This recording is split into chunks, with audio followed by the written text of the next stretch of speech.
complément d'enquête, puisqu'il s'agit de complément d'enquête, a été diffusé jeudi soir. Et il se trouve que moi, j'ai appelé notamment la direction de la communication du Puy du Fou. Et le Puy du Fou, j'ai été outrée par le reportage en le regardant. C'est-à-dire que je connais bien le Puy du Fou, je connais bien notamment Philippe de Villiers, Nicolas de Villiers. Et je sais la manière dont ils gèrent le Puy du Fou, ce qu'est cette aventure, cette œuvre dans leur vie.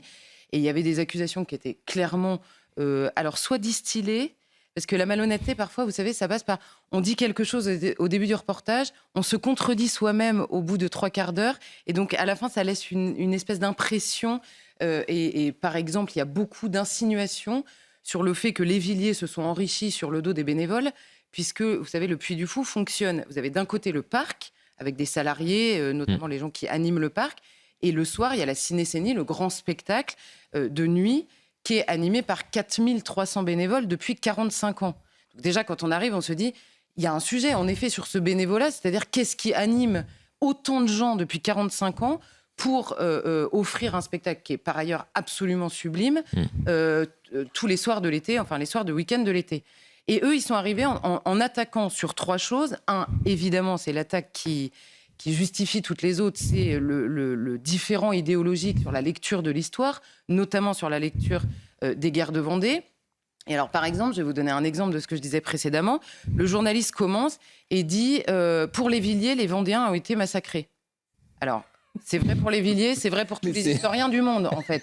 Évidemment, peu contesté. en 93... C'est fascinant, la médiocrité de ces gens. Et donc, vous arrivez à la fin du reportage, et là, ils font appel à un historien qui est donc choisi par complément d'enquête, qui parle, et là, il glisse une petite phrase en disant « Les historiens, de manière générale, reconnaissent les massacres, mais vous êtes 1 heure plus tard. » Donc, au début, vous êtes rentré avec l'idée que ils exagèrent. Mais on a eu ce débat-là 10 000 fois ici. Notamment au moment de Vaincre ou Mourir. Exactement. C'était la même à la histoire. Convention, vous aviez des leaders qui expliquaient qu'il fallait tuer tous les Vendéens parce qu'ils étaient Vendéens. Parce qu'ils étaient Vendéens. Et là, on arrive sur la deuxième, puisqu'après, le journaliste qui ne doit pas très bien maîtriser, on va dire, cette période-là de l'histoire, arrive à la fin et ni aucune d'ailleurs. Ça, je sais pas, mais il rien, le pauvre. Il arrive devant l'historien qui lui dit oui, non, ça c'est sûr, les Vendéens ont été massacrés. Donc il dit ah bon, ça c'est bon.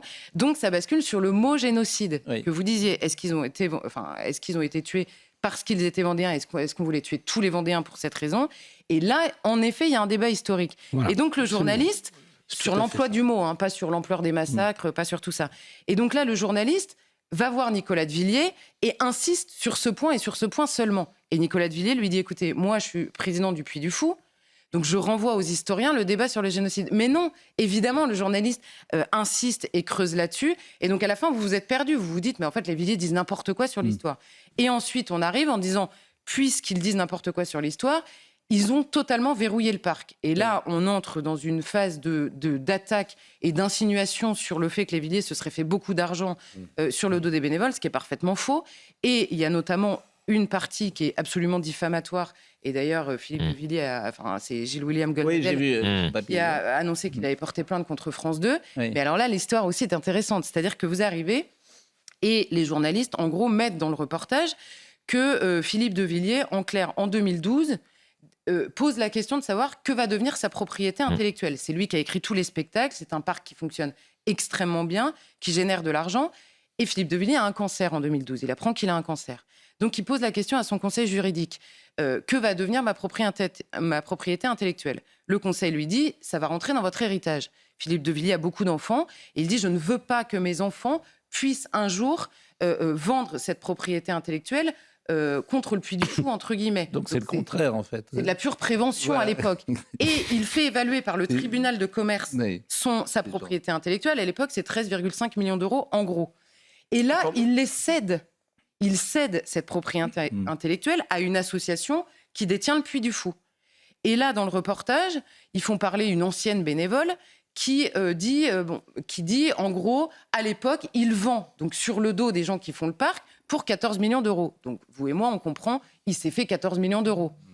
Le directeur de la communication qui voit le reportage en avant-première, comme c'est toujours le cas dans Complément d'enquête, appelle France 2 et dit « Je vous préviens, si ça sort, c'est diffamation directe ».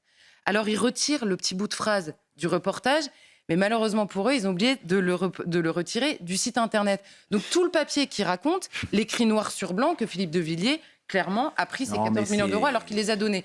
Là, je vous donne des exemples, mais c'est pour vous dire, en gros, c'est clairement, c'est à la fois... C'est bourré de contradictions, d'insinuations, et vous le dites, c'est Elisabeth qui parlait du plouc émissaire en reprenant le mot de Philippe Muret.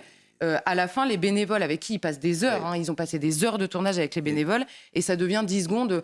Bon, évidemment, ils sont contents parce que l'alcool coule à flot, le Puy du Fou offre l'apéro. Je vous jure, cette phrase est prononcée